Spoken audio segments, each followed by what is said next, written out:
Suatu malam saat saya tidur, saya mimpi anjing saya mati. Saya sedih sekali rasanya.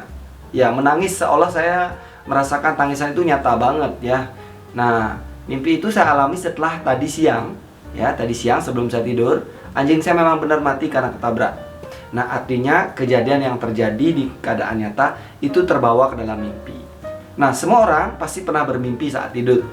Ya, hanya sedikit barangkali yang pernah mengakui bahwa tidurnya tanpa disertai mimpi, atau mungkin kok saya jarang bermimpi gitu ya. Kalaupun mimpi mungkin saya tidak ingat. Nah, ada mimpi yang terjadi karena sesuatu yang dialami sebelum kejadian mimpi itu terjadi, atau ada mimpi juga yang menunjukkan bahwa hal itu akan terjadi sesuatu berikutnya. Ya, ada beberapa orang malah mengaku pernah bermimpi, kemudian mimpi itu terjadi besok atau beberapa hari kemudian. Nah, menarik untuk disimak, ternyata mimpi memiliki makna. Dari beberapa literatur dan artikel yang pernah saya baca, mimpi itu ada lapisan. Ya, ada banyak lapisan, tapi saya ingin menyebutkan yang sederhana saja.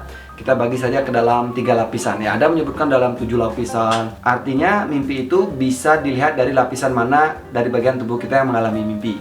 Mimpi yang pertama sebut saja namanya mimpi fisik atau pengalaman fisik. Artinya di dalam kejadian yang baru saja kita alami tadi pagi atau tadi siang sebelum kita tidur, atau sebelumnya dalam beberapa hari mungkin kita mengalami suatu keadaan yang membuat tubuh kita menjadi stres atau tertekan. Kemudian kita tidur dan stres dalam tubuh itu belum lepas, maka mimpi itu bisa muncul berbentuk panggilan dari kejadian sebelumnya. Misalnya nih, kalau kaki kita basah nih misalnya saat tidur, atau memakai kaos kaki yang agak basah atau agak dingin ya, tubuh kelelahan, atau mungkin tubuh sedang sakit, ada nyeri-nyeri atau bagian tertekan di tubuh tertentu. Nah, kadang itu membuat pikiran kita menarik memori yang pernah terjadi. Nah, artinya mimpi seperti ini adalah seperti memanggil kembali peristiwa yang sudah terjadi, yang merupakan pengalaman dari badan fisik kita. Mimpi seperti ini biasanya tidak membutuhkan suatu pemaknaan yang terlalu rumit. Artinya karena itu memang suatu kejadian yang sudah dialami, yang terekam di alam pikiran bawah sadar, yang kemudian menyangkut ke dalam tubuh kita, lalu kemudian terpanggil kembali ke dalam mimpi. Nah, bisa jadi mimpi itu berbentuk suatu terapi atau suatu pengingat yang mungkin saja belum sempat kita amati begitu, apa hal yang terjadi itu belum selesai, baik di secara fisik maupun secara mental. Nah, sehingga mimpi kedua adalah mimpi mental, bisa berbentuk pikiran atau perasaan yang pernah kita alami, atau bentuk kekhawatiran ya. Kalau perasaan kan, kalau pikiran kan bisa maju ke depan, bisa maju ke belakang. Artinya ada sesuatu yang sudah pernah kita alami, yang masih ada tersimpan, terekam di alam pikiran bawah sadar kita, yang mungkin saja belum selesai. Ya, dan di sini banyak kategori, bisa jadi berbentuk suatu pelepasan emosi. Kadang-kadang mimpi itu sedih, kita menangis, atau kita senang, happy gitu ya, mimpi indah kelihatannya. Atau mimpi-mimpi yang membuat kita merasa cemas, takut, khawatir, sehingga menegangkan sekali saat mimpi itu kayak ter-recall kembali. Artinya endapan-endapan yang ada di pikiran bawah sadar itu dimunculkan dalam mimpi, sehingga pada akhirnya kita bisa terilis atau kita diingatkan kembali, bisa rilis emosinya atau memorinya teringat kembali supaya kita tidak mengabaikan itu. Nah, ini banyak dicari kalau Anda searching di internet ya tentang mimpi secara psikologis. Ya, di situ banyak makna-makna yang mungkin terekam di bawah sadar kita yang kemudian dipanggil lewat mimpi.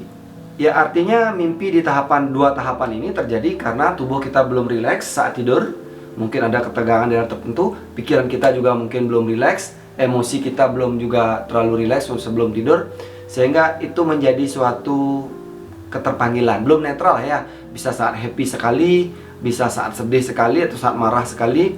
Ya, bentuk gambar yang diwujudkan dalam mimpi itu tergantung dari memori-memori yang pernah kita alami. Ya, gambarnya bisa macam-macam, tiba-tiba bisa muncul di hutan, tiba-tiba berbentuk binatang ya, tiba-tiba ada di ketinggian, atau kita sedang dikejar-kejar. Nah, bentuk-bentuk gambar yang muncul di alam pikiran bawah sadar kita saat tidur itu nanti menunjukkan ekspresi dari emosi apa yang kita alami saat itu. Dan gambar itu kayak dia terhubung ya. Kadang-kadang mimpi itu tidak ingat dan berganti-ganti ya, tetapi ada juga mimpi itu sangat jelas, terang, kemudian emosinya juga sangat kuat, dan di situ muncul suatu pelepasan atau sebuah rilis daripada emosi akibat mimpi. Artinya mimpi bisa menjadi terapi, juga bisa menjadi suatu hal yang mengingatkan kita akan apa yang perlu kita perhatikan di dalam pikiran kita. Nah, yang terakhir adalah mimpi intuisi ya. Walaupun beberapa literatur yang saya baca itu ini dibagi-bagi lagi menjadi lapisan, agak rumit untuk menjelaskan dan belum tentu kita bisa mengalami juga ya. Jadi mimpi intuitif atau bilanglah mimpi spirit ya, atau mimpi intuisi lah bilang begitu. Ini adalah suatu gambaran yang lebih mendalam dari memori kita yang lebih dalam. Jadi ada memori ingat pikiran dengan memori, ada pikiran tanpa memori. Artinya ada suatu intuisi atau mungkin keadaan yang perlu dimaknai dari arti mimpi itu. Bisa jadi itu hal yang sudah lewat atau bisa jadi hal yang akan terjadi.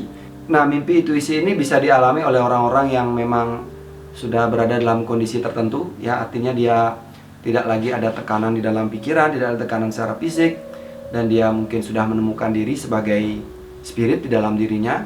Dan di sini dia bisa menemukan sebuah perjalanan, bilang begitu, bahwa dia melihat sesuatu atau menyaksikan sesuatu. Nah, tentu mimpi ini perlu dimaknai lebih mendalam dan perlu diartikan.